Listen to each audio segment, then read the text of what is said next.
उत्तर प्रदेश में योगी सरकार के 8 साल पूरे होने पर मुख्यमंत्री योगी आदित्यनाथ ने लोक भवन में प्रेस कॉन्फ्रेंस कर सरकार की उपलब्धियां गिनाई। मुख्यमंत्री योगी आदित्यनाथ ने कहा कि सेवा, सुरक्षा और सुशासन की सरकार के 8 साल पूरे हो रहे हैं और इसमें प्रदेश की जनता का व्यापक समर्थन भी मिला है। देखिए रिपोर्ट।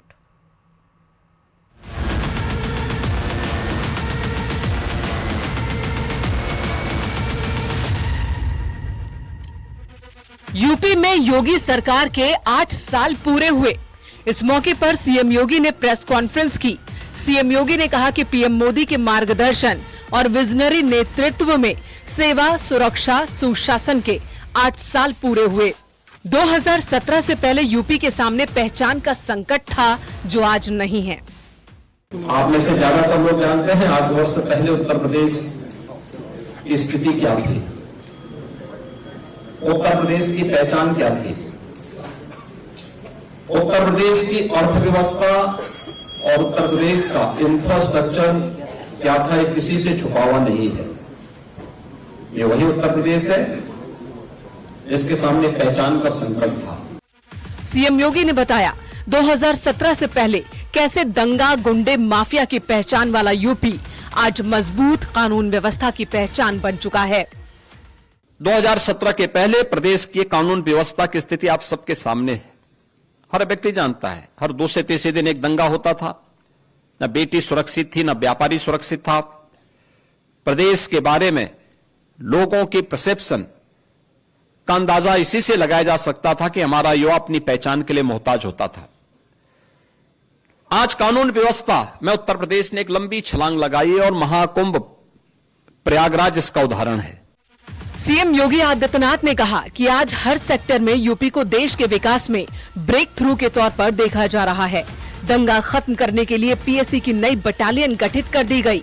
अहम जगहों की सुरक्षा के लिए कंपनी बनाई गई। पीएसी की 54 कंपनियों को समाप्त कर दिया था। यानी उन्होंने एक व्यवस्था, एक साजिश की थी कि जब यहां पे पीएसी ही नहीं रहेगी तो फिर इसके बाद दंगाइयों को खुली छूट मिल जाएगी। हमारी सरकार आई, हमने इन सभी कंपनियों को फिर से बहाल किया, बल्कि महिला बटालियन की 3 महिला नई बटालियन भी गठित की।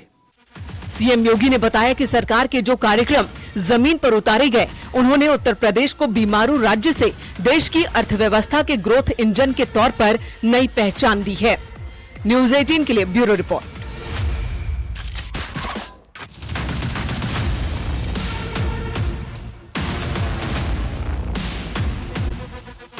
मुस्लिम आरक्षण को लेकर कर्नाटक के deputy CM DK Shivakumar के बयान पर सियासी बवाल तेज हो गया है। न्यूज़ 18 इंडिया के डायमंड स्टेटस समिट में दिए गए इंटरव्यू में शिव कुमार ने मुस्लिम आरक्षण के लिए संविधान संशोधन की बात कही थी और इस बयान के बाद बीजेपी ने कांग्रेस पर करारा हमला बोला है। देखिए रिपोर्ट।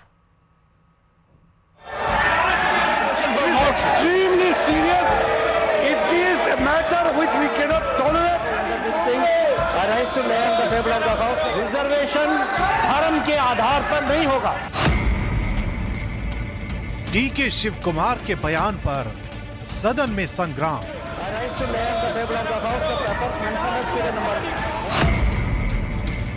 मुस्लिम आरक्षण पर जोरदार घमासान। और ये लोग संविधान की रक्षा करने की बात सारे देश को बताते हैं, ढोल पीटते हैं, वो संविधान की धज्जियां उड़ाते हैं। संविधान संशोधन पर उठा राजनीतिक तूफान।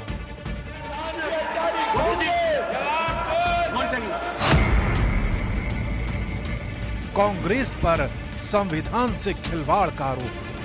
Congress party president and the leader of the opposition should answer this question.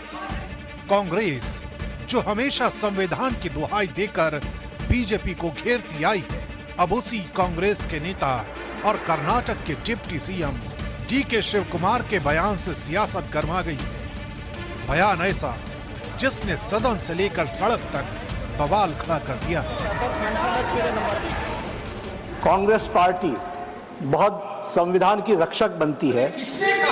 वो संविधान के बारे में जिस तरीके से उन्होंने उसको उसकी धज्जियां उड़ाने का प्रयास किया है। संविधान में डॉक्टर बाबा साहब अंबेडकर ने स्पष्ट लिखा है और कहा है कि रिजर्वेशन धर्म के आधार पर नहीं होगा। One of the senior leader of the Congress party, very responsible Congress leader, who is holding a constitutional post, has made a statement that they are going to change the Constitution of India to provide reservation in contract work to a Muslim community. Now, this statement, we cannot take this statement lightly, because if it was a statement made by any ordinary person, then we can understand, we can reply outside. But since the statement has come from a person who is holding a constitutional position, इस संग्राम की नींव उस वक्त पड़ी जब news 18 India state summit में DK Shiv Kumar ने मुस्लिम आरक्षण को लेकर संविधान संशोधन की तरफ इशारा किया। The criticism is that even the constitution doesn't allow for reservations based on religion. Yes, I agree. हाँ, मैं सहमत हूँ। देखते हैं कोर्ट क्या कहता है। हमने कुछ शुरुआत की है। मुझे पता है कि लोग कोर्ट जाएंगे। अच्छे दिन का इंतजार करते हैं। अच्छे दिन आएंगे। बहुत सारे बदलाव हैं। संविधान बदलेगा। ऐसे फैसले भी हैं जो संविधान को बदल देते हैं। जैसे ही बयान सामने आया, सदन में हंगामा मच गया। सत्ता पक्ष और विपक्ष में जोरदार बहस छिड़ गई। नौबत कांग्रेस अध्यक्ष मल्लिकार्जुन खड़गे तक आ गई। मैं यही कहूंगा, कौन सा वो आदमी इनको कहा देश का संविधान बदलने वाले हैं? देश का संविधान जो डॉक्टर बाबा साहब अंबेडकर ने बनाया वो कोई बदल नहीं सकता। रिजर्वेशन भी कोई खत्म नहीं कर सकता। और उसकी रक्षा के लिए हम कन्याकुमारी से कश्मीर तक हमने पूरा भारत जोड़ो यात्रा की। बीजेपी ने इस बयान पर कड़ा ऐतराज जताते हुए साफ कह दिया है कि धर्म के आधार पर आरक्षण किसी भी सूरत में बर्दाश्त नहीं किया जाएगा। गिरिराज सिंह ने कांग्रेस को टारगेट करते हुए कहा कि कांग्रेस का असली चेहरा सबके सामने आ गया है। भ्रम फैलाने में ये जरूर सफल रहे, जिससे कुछ सीटें तो इनको मिल गई, लेकिन भेड़िए का असली चेहरा सामने आ गया।